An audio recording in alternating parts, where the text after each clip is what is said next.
하나님 말씀을 비교보시겠습니다. 구약 열왕기상 16장 23절부터 34절 그리고 17장 16절부터 24절까지 말씀입니다. 하나님 말씀은 구약 열왕기 16장 23절부터 34절 그리고 17장 16절부터 24절 말씀입니다. 열왕기상 16장 23절부터 34절 말씀 먼저 한 절씩 교독하시겠습니다. 제가 먼저 읽겠습니다. 유다의 아사 왕 제31년에 오므리가 이스라엘의 왕이 되어 12년 동안 왕위에 있으며 디르사에서 6년 동안 다스리니라. 그가 은 2달란트로 세멜에게서 사마리아 산을 사고 그 산 위에 성읍을 건축하고 그 건축한 성읍 이름을 그 산 주인이었던 세멜의 이름을 따라 사마리아라 일컬었더라. 오므리가 여호와 보시기에 악을 행하되 그 전에 모든 사람보다 더욱 악하게 행하여 느바세 아들 여로보암의 모든 길로 행하며 그가 이스라엘에게 죄를 범하게 한 그 죄 중에 행하여 그들의 헛된 것들로 이스라엘 하나님 여호와를 노하시게 하였더라. 오므리가 행한 그 남은 사적과 그가 부린 권세는 이스라엘 왕 역대 지략에 기록되지 아니하였느냐. 오므리가 그의 조상들과 함께 잠에 사마리아에 장사되고 그의 아들 아합이 대신하여 왕이 되니라. 유다의 아사 왕 제38년에 오므리의 아들 아합이 이스라엘의 왕이 되니라. 오므리의 아들 아합이 사마리아에서 22년 동안 이스라엘을 다스리니라. 오므리의 아들 아합이 그의 이전의 모든 사람보다 여호와 보시기에 악을 더욱 행하여 느바세 아들 여로보암의 죄를 따라 행하는 것을 오히려 가볍게 여기며 시돈 사람의 왕 햇바알의 딸 이세벨을 아내로 삼고 가서 바알을 섬겨 예배하고 사마리아에 건축한 바알의 신전 안에 바알을 위하여 제단을 쌓으며 또 아세라상을 만들었으니 그는 그 이전에 이스라엘의 모든 왕보다 심히 이스라엘 하나님 여호와를 노하시게 하였더라. 그 시대에 베델 사람 히엘이 여리고를 건축하였는데 그가 그 터를 쌓을 때 맏아들 아비람을 잃었고 그 성문을 세울 때 막내 아들 수굽을 잃었으니 여호와께서 눈의 아들 여호수아를 통하여 하신 말씀과 같이 되었더라. 17장 16절부터 24절 말씀도 한 절씩 교독하시겠습니다. 제가 먼저 읽겠습니다. 여호와께서 엘리야를 통하여 하신 말씀같이 통에 가루가 떨어지지 아니하고 병에 기름이 없어지지 아니하니라. 이 일 후에 그 집 주인 되는 여인의 아들이 병들어 증세가 심히 위중하다가 숨이 끊어진지라. 여인이 엘리야에게 이르되 하나님의 사람이여 당신이 나와 더불어 무슨 상관이 있기로 내 죄를 생각나게 하시고 또 내 아들을 죽게 하려고 내게 오셨나이까.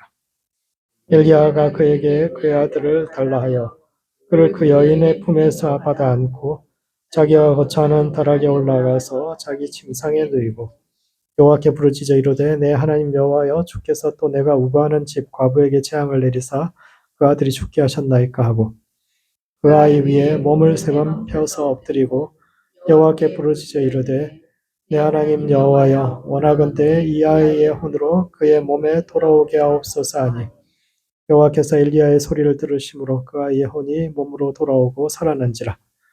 엘리야 그 아이를 안고 다락에서 방으로 내려가서 그의 어머니에게 주며 이르되 보라 내 아들이 살아나니 함께 읽겠습니다. 여인이 엘리야에게 이르되 내가 이제야 당신은 하나님의 사람이시오 당신의 입에 있는 여호와의 말씀이 진실한 줄 아노라 하니라. 열왕기상 16장과 17장에는 북왕국 최초로 이제 왕가다운 왕가를 세웠던 오므리 시대의 이야기를 다루고 있는데 이 말씀이 오늘을 살아가는 우리의 삶과 신앙의 던지는 의미가 무엇인지에 대해 함께 생각해보는 시간을 갖도록 하겠습니다. 첫 번째, 북왕국의 역사는 야만의 역사입니다. 쿠데타로 집권했던 바하사 왕조는 그가 죽은 후에 쿠데타로 무너지고 이를 수습한 오므리가 제6대 왕으로 등극하는 데 이는 첫 번째, 힘이 모든 것에 우선하는 야만의 시대가 이어지고 있습니다. 북왕국의 왕이 총 19명입니다. 이것은 20명의 남왕국 왕들보다 1명 적은 숫자죠. 그런데 남왕국의 역사는 350년인 반면에 북왕국의 역사는 200년이 채 안 됩니다. 190년, 거의 절반 정도밖에 안 되는데 왕의 숫자가 크게 차이 나지 않는다는 것은 그만큼 북왕국의 정변이 잦았다. 왕이 자주 바뀌었다. 이런 뜻이죠. 그 짧은 북왕국은 19명의 왕인데 그 19명의 왕이가 왕조가 9개입니다. 왕조가 9개. 그 이야기는 뭡니까? 그 2대 이상 넘어가는 왕조가 거의 없어요. 딱 2개나 있습니다. 2대 이상 못 넘어갔던 것은 뭐냐면 그 창업자가 세우고 그 아들이 즉위하자마자 대부분 다 죽었다는 이야기입니다. 그렇게 19명 중에 7명이 재위 2년을 못 채우고, 즉 아버지 돌아가시고 한 11월쯤에 돌아가시고 재위 1년인데 한 1월쯤에 죽으면 재위 2년에 죽은 겁니다. 한 서너 달. 이렇게 가장 짧은 사람은 일주일 만에 왕에서 물러나기도 하고 이런 것이 있는데, 그만큼 이제 북왕국 역사 200년 역사 매우 혼란스러운 시대였다라는 겁니다. 그래서 북왕국의 9왕조 중에서 3대 이상 갔던 왕조가 딱 2개밖에 없는데, 그래서 주목할 왕가는 딱 2밖에 없어요. 오므리 왕가 그리고 이제 예후 왕가, 이 둘입니다. 오므리 왕가가 이제 4대 44년을 버텼고, 그리고 예후 왕가가 5대 100년을 버텼습니다. 따라서 이 두 왕조만 생각하면 북왕국의 역사는 거의 다 안다고 할 수가 있는데, 이 두 왕가가 성격이 완전히 달라요. 오므리 왕가는 이제 아합이 속해 있는 오므리 아들이 아합이죠. 아합이 속해 있는 이 오므리 왕가는 이방 신앙을 섬기던 그런 나라였고, 그 다음 왕조로 들어서는 예후 왕가는 5대 100년, 이 왕가가 가장 오랫동안 지속이 됐죠. 5대 100년을 지는데 이 왕가는 철저하게 여호와를 섬기던 그런 신앙에 있던 그런 겁니다. 어쨌거나 오늘 우리가 함께 다루고자 하는 오므리는 군인들이 초대해서 이제 왕이 된 사람입니다. 북왕국의 2번째 왕조를 세웠던 바하사는 이제 여로보암이 북왕국 세우고 나서 그 아들이 되자마자 이제 바하사가 군사 쿠데타로 집권을 했었는데, 바하사도 이제 죽자마자 그의 아들 재위 2년에 군사 쿠데타가 일어납니다. 바하사에게는 3명의 장군이 있었는데 그 중에 한 명이 시므리라는 사람이 그 아들이 재위 2년째 반란을 일으켜서 죽이고 자기가 왕이 되었는데, 그렇게 하니까 이제 오므리라는 사람은 3명의 장군 중에 한 사람이었는데 그때 밖에서 전쟁을 하고 있었어요. 전쟁을 하고 있었는데 갑자기 수도에서 다른 장군이 왕을 죽이고 자기가 왕이 됐다고 이렇게 이야기하니까 그 오므리 휘하에 있던 군인들이, 병사들이 전부 다 모여가지고 저 사람을 우리가 물리쳐야 합니다. 당신이 왕이 되십시오. 이렇게 해서 군인들이 이제 왕으로 세웠던, 자기가 쿠데타를 일으킨 것이 아니라 일어난 쿠데타를 막기 위해서 당신이 왕이 되십시오. 이렇게 해서 이제 왕이 된 사람입니다. 그래서 이제 돌아와서 시므리를 이제 쳤죠. 그래서 일주일 만에 이스라엘의 5대 왕 시므리는 일주일 왕으로 있다가 죽었고, 그 다음에 이제 그 사람 물리치고 이제 오므리가 왕이 된 사람입니다. 그런데 이것은 그 당시에는 힘이 있으면 누구나 왕이 될 수 있었던 당시의 시대상을 가장 잘 보여주는 것을 이야기죠. 원래 이스라엘에서 왕은 하나님께서 어떤 사람에게 기름 부으시면은 그것을 제사장이 승인하고, 그리고 백성들이 다 함께 모여서 이 3가지 종류의 승인이 있어야 세워질 수 있는 것인데, 바하사가 쿠데타를 일으킨 이후에는 북왕국에서는 누구든지 힘 있는 자는 누구나 왕이 될 수 있는 그런 토양이 마련되었고, 그 중에서도 7일 만에 왕위에서 쫓겨났던 시므리, 이 사람은 죽을 때도 혼자 안 죽습니다. 혼자 안 죽고 죽을 때 도시에 전부 다 불을 질러버려요. 성경을 읽다 보면 디르사 이야기가 많이 나오는데, 디르사가 원래 북왕국의 수도입니다.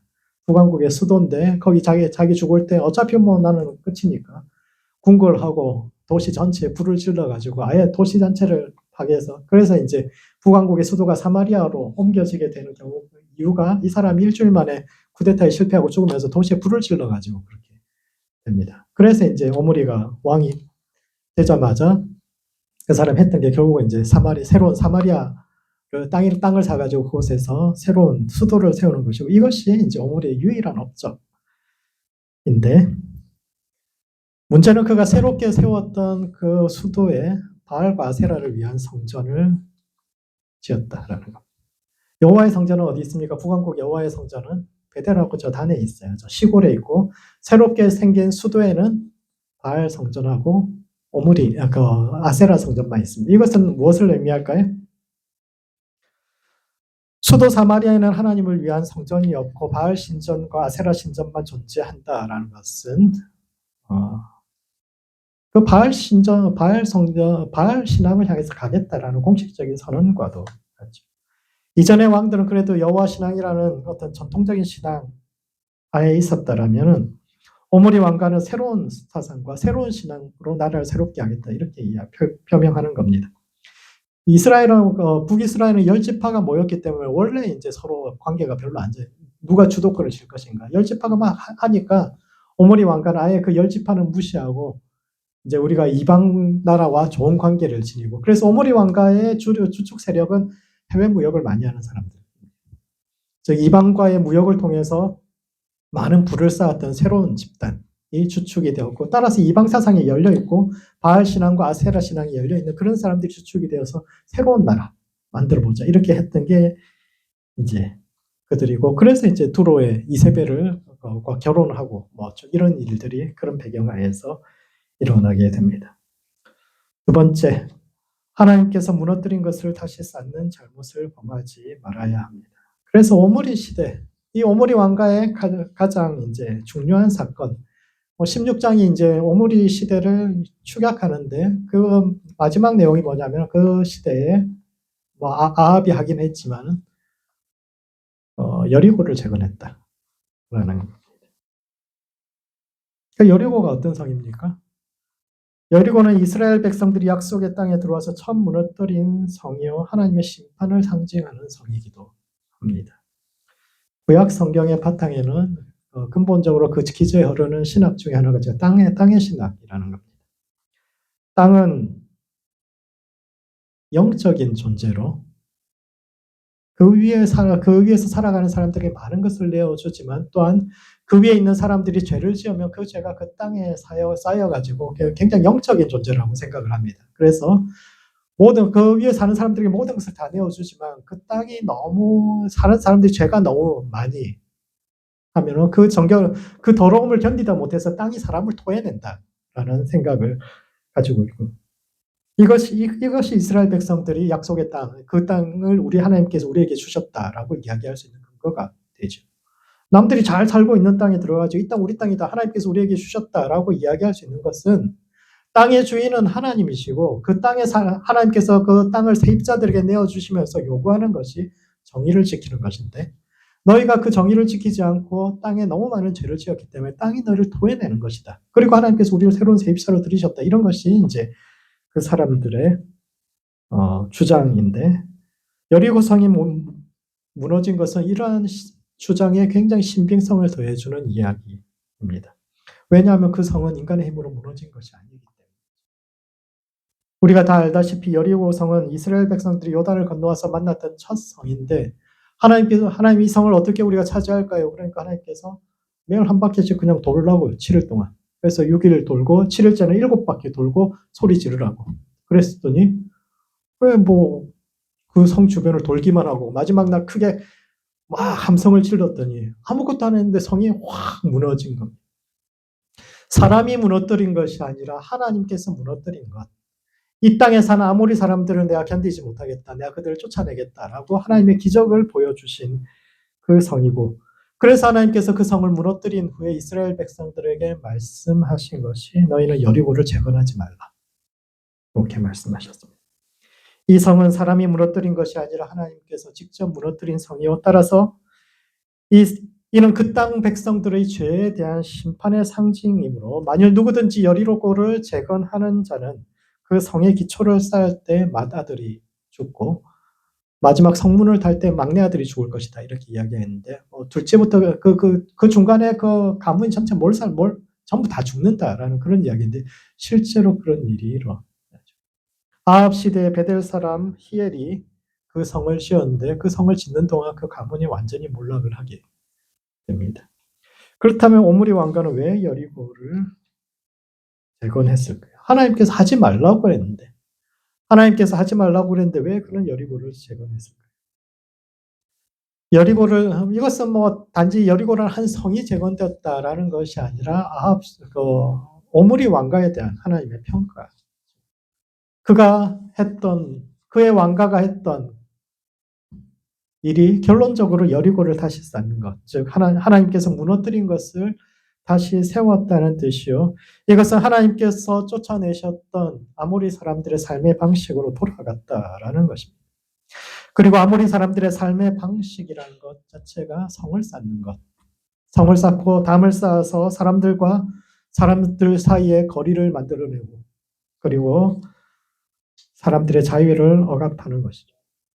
여리고는 성을 쌓는다는 것은 여리고는 굉장히 유명한 성입니다. 고대 역사에서 아주 애굽의 소환보다도 7년 먼저 세워진 아주 오래된 성인데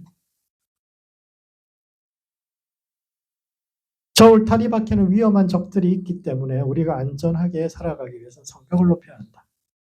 그리고 우리는 위기의 시대를 살아가고 있기 때문에 강력한 지도자에게 모든 권한을 위임해서 분란을 허용하지 말고 똘똘 뭉쳐야 한다. 우리는 하나 돼야 된다. 하나 돼야 된다. 그리고 높은 벽을 쌓아야 한다. 이렇게 주장하는 것이 세상의 논리이고 이런 체제는 사람들의 자유로운 생각을 가로막고 약자들의 희생을 너무 당연시하는 그런 체제로 돌아갔다라는 뜻이.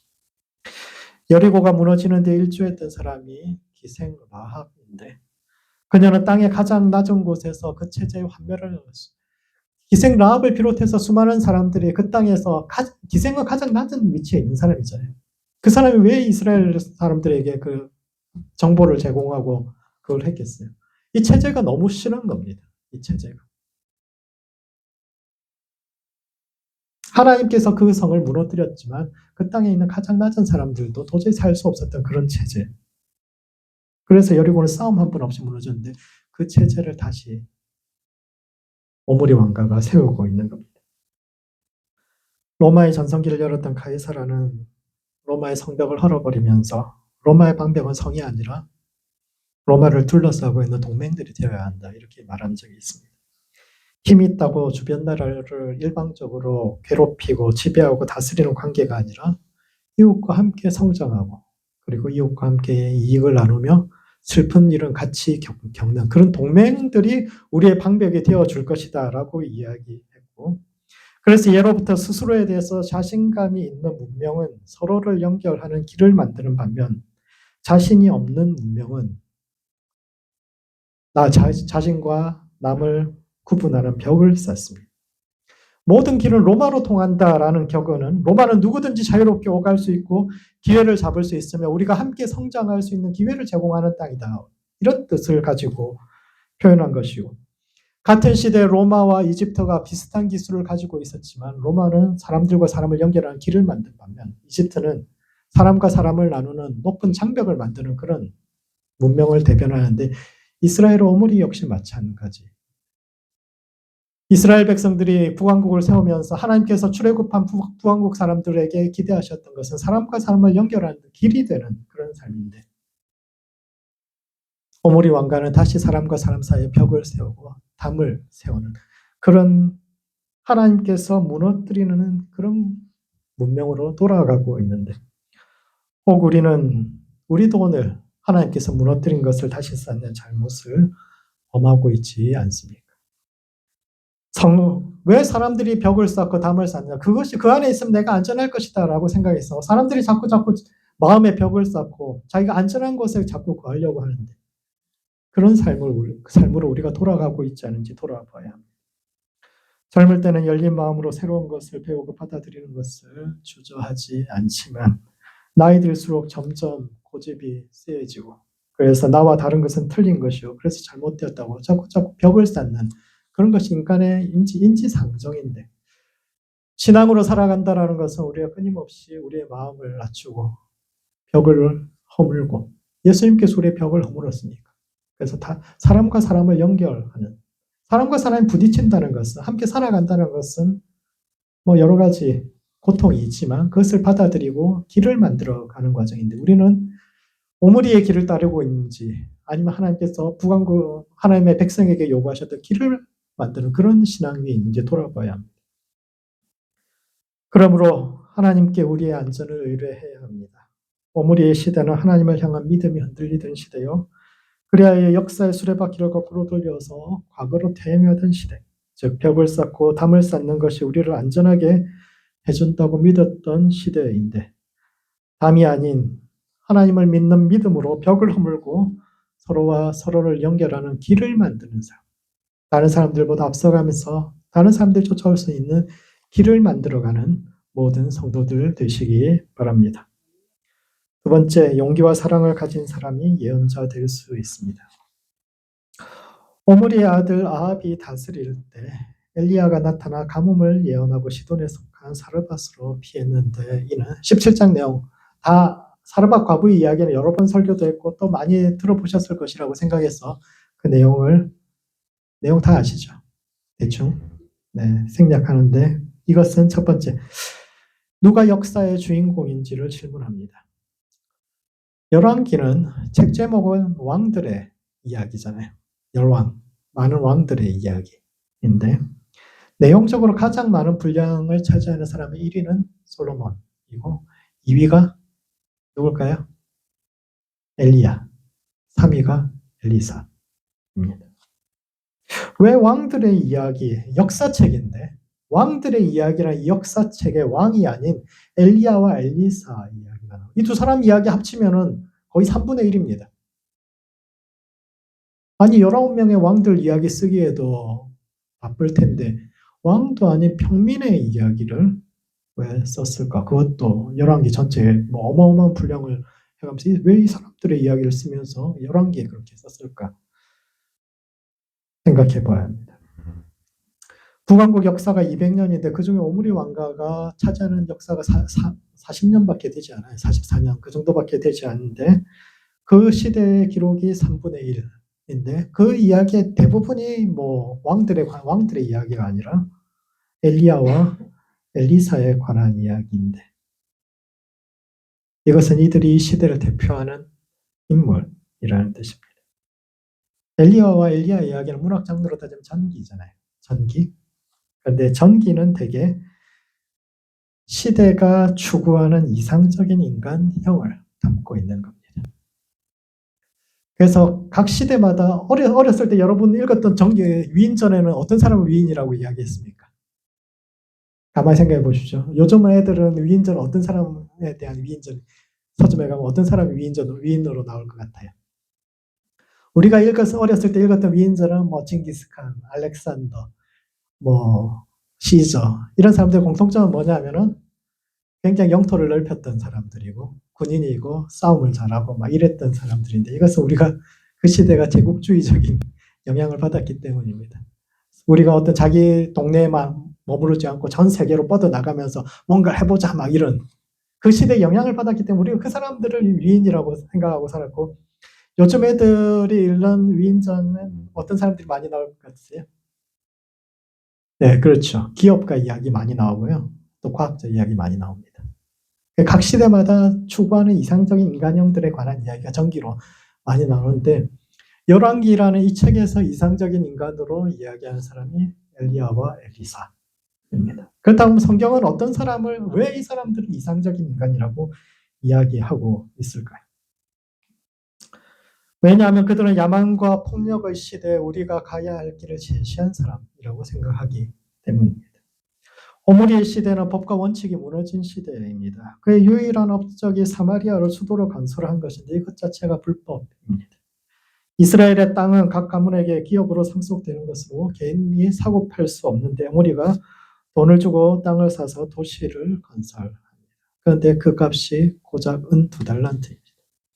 한 나라의 수도를 건설하는데 할 만한 그 큰 땅을 샀는데 개인이 매매했죠. 그런데 은 2달란트. 너무너무 싼 값이죠. 그리고 그곳에 바알 신전과 아세라 신전을 세웁니다.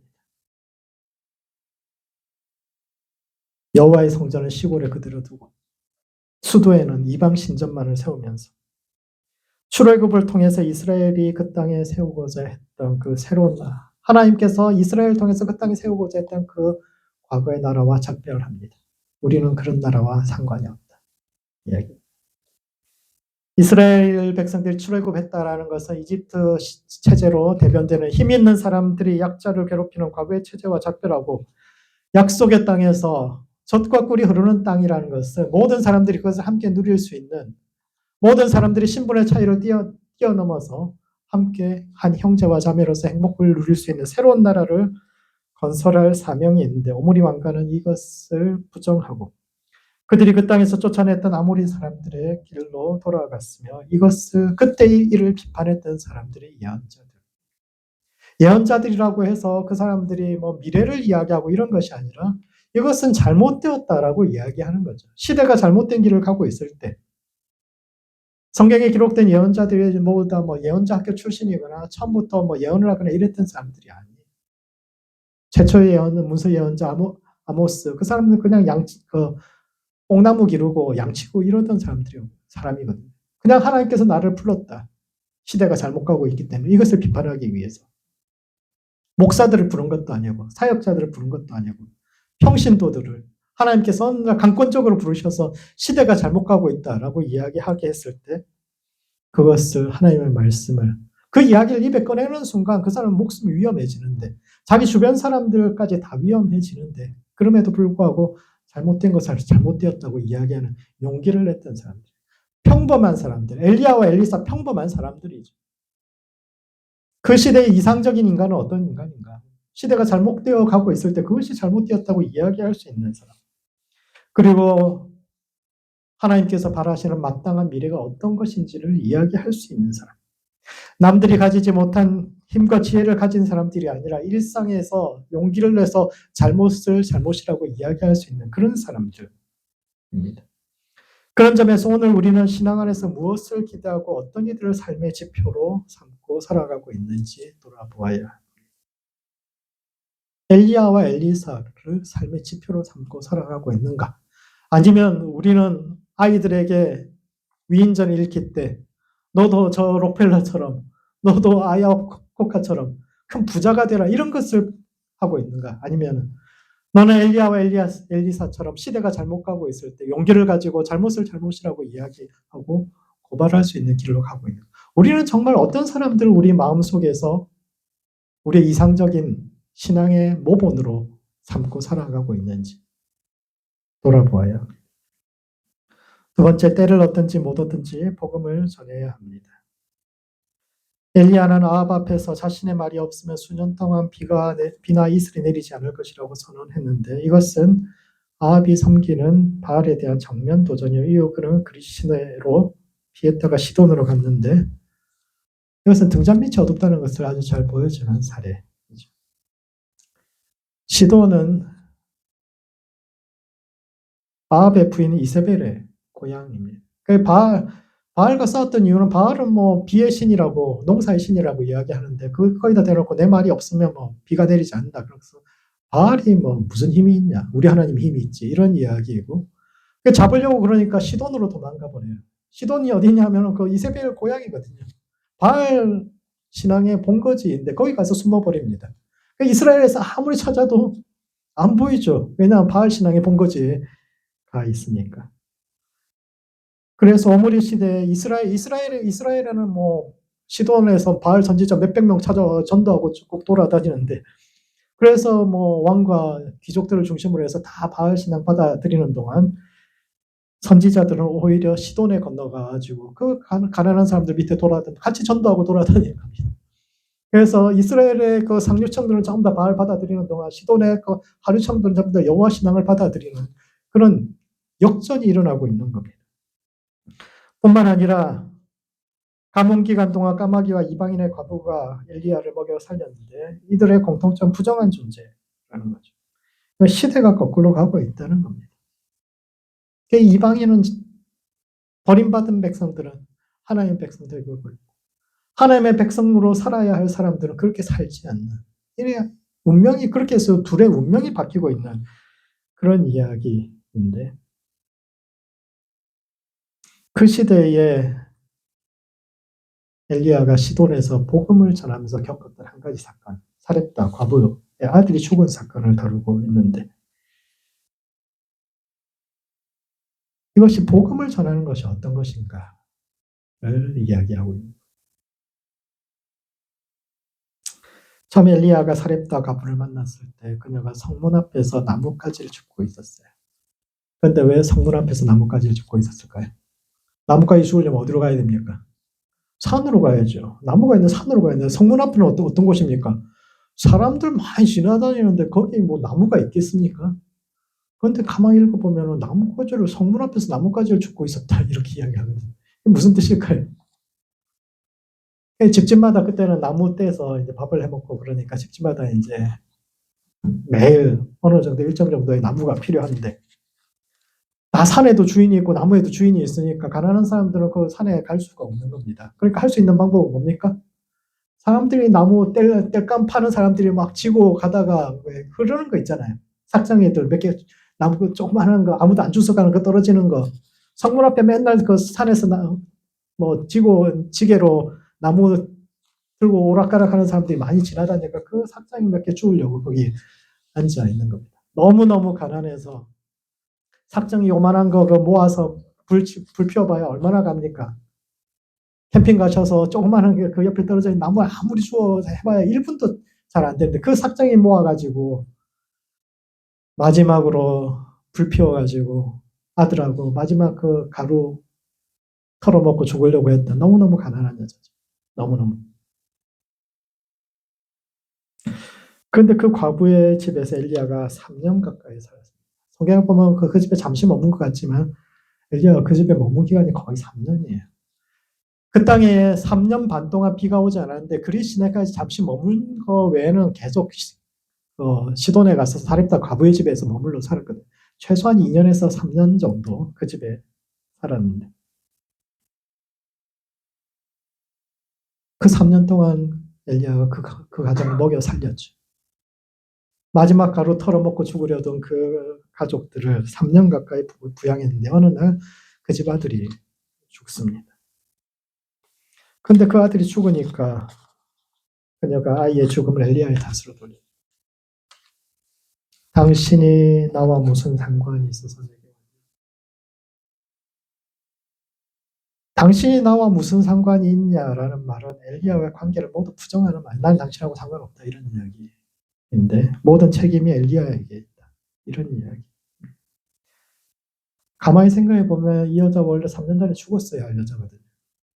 그 마지막 그 가루 우리 가루 이거밖에 없어서 이거 먹고 우리 죽으려고 그러는데 이러는 사람인데 그 집에 가가지고 엘리야가 빵 한 조각 얻어먹었다고 그 집에 살면서 3년이나 그 가족과 주변 사람들까지 다 먹여 살렸는데 문제가 생기니까 모든 것을 엘리야의 탓으로 돌리고 원망하는데 이것이 사람이요. 그게 사람이죠. 이 비슷한 이야기 엘리사 이야기에도 나옵니다. 수넴 여인의 아들 애 못 낳던 여인을 위해서 기도해가지고 애를 낳았는데 그 애가 죽으니까 또 엘리사를 막 원망하거든요. 똑같은 이야기가 비슷한 이야기가 엘리야와 엘리사 사이에 나오는데 이것은 이 사건의 핵심은 두 가지 사건 모두 다 죽은 아이가 살아났다. 하나님께서 기적을 행했다. 이것이 아니라 은혜에도 불구하고 늘 잊어버리고 배반하는 세상과 세상 속에서 그들을 사랑하는 것이 복음을 전하는 것이고 그것이 우리 신앙인의 의무다라는 것을 이야기하고 엘리야와 엘리사 이야기는 그 시대에 성경에서 예언자라는 사람들 이상적인 신앙인이 어떤 사람인가 왕국 시대에 그것을 전하는 것인데 그 첫 번째 요소가 뭐냐면 잘못된 것을 잘못되었다고 이야기할 수 있는 사람 그리고 또 한 가지는 자기를 배반하는 세상을 향해 자기를 배신하는 사람들 향해 그럼에도 불구하고 끝까지 사랑하는 사람을 이야기하는 겁니다. 좋을 때는 간이고 쓸개고 다 빼줄 것 같이 하지만 문제가 생기면 엘리야를 원망하고 탓하는 그것이 인간인데 예수님은 그런 이들을 사랑하시되 끝까지 사랑하셨던 것처럼 이 시대의 예언자와 선지자로 살아간다는 것은 잘못된 것을 잘못되었다고 말할 수 있는 용기와 더불어 부족하고 연약한 사람들과 세상에 대한 하나님을 본받아야 한다라는 것을 이야기하고 있습니다. 그러므로 선지자 되기를 소망하는 모든 성도들 되시기 바랍니다. 성경이 제시하는 바람직한 성도는 많은 돈을 벌거나 역사에 큰 업적을 남기는 사람이 아니라 자기가 서 있는 삶의 자리에서 하나님의 뜻을 따라 사는 선지자요. 이는 양심을 따라 옳은 일을 행하며 또한 이웃의 연약함에도 불구하고 그들을 끝까지 사랑하는 이들인데 이와 같이 이 시대에 하나님의 선지자로 살아가는 모든 성도들 되시기 바랍니다. 말씀을 정리하겠습니다. 열왕기하 16장부터는 북왕국의 암흑기를 할 수 있는 오므리 시대를 기록하고 있는데 첫 번째 하나님께서 무너뜨린 것을 다시 세우지 말아야 합니다. 북왕국의 역사는 야만의 역사요 오므리는 하나님이 무너뜨린 여리고를 다시 세워 역사의 수레바퀴를 거꾸로 돌린 사람인데 오늘 우리는 무엇이 우리의 삶을 보호해 준다고 믿고 있는지 성과 벽을 쌓는 삶을 살고 있는지 아니면 길을 만들고 서로와 서로를 연결하는 열린 삶을 살고 있는지 돌아보고 서로 길을 여는 사람으로 살아가는 모든 성도들 되시기 바랍니다. 두 번째, 어둠의 시대를 밝히는 등불 같은 성도 되시기 바랍니다. 각 시대마다 추구하는 이상적인 인간형이 있는데 왕국 시대 이스라엘의 이상적인 성도는 자신의 자리에서 하나님의 뜻을 따라 살며 이웃의 연약함에도 불구하고 그들을 품어 안아주는 선지자요. 이와 같이 양심을 따라 살며 이웃을 사랑하는 이 시대의 선지자 되는 모든 성도들 되시기 바랍니다. 기도하시겠습니다. 기도하실 때는 성과 벽을 쌓는 삶이 아니라 길을 만드는 삶을 살아가는 성도 될 수 있도록 자신을 위해서 기도합시다. 하나님께 우리의 안전을 의뢰하고 열린 마음으로 담을 무너뜨리고 길을 만드는 성도 될 수 있도록 자신을 위해서 기도하시고 두 번째는 선지자를 이정표 삼아 걸어가는 성도와 교회 될 수 있도록 서로를 위해서 기도합시다. 세상의 가치를 추구하는 것이 아니라 주어진 삶의 자리에서 용기와 사랑을 가지고 살아가는 선지자적 삶을 완성해가는 성도와 교회 될 수 있도록 서로를 위해서 함께 기도하시겠습니다.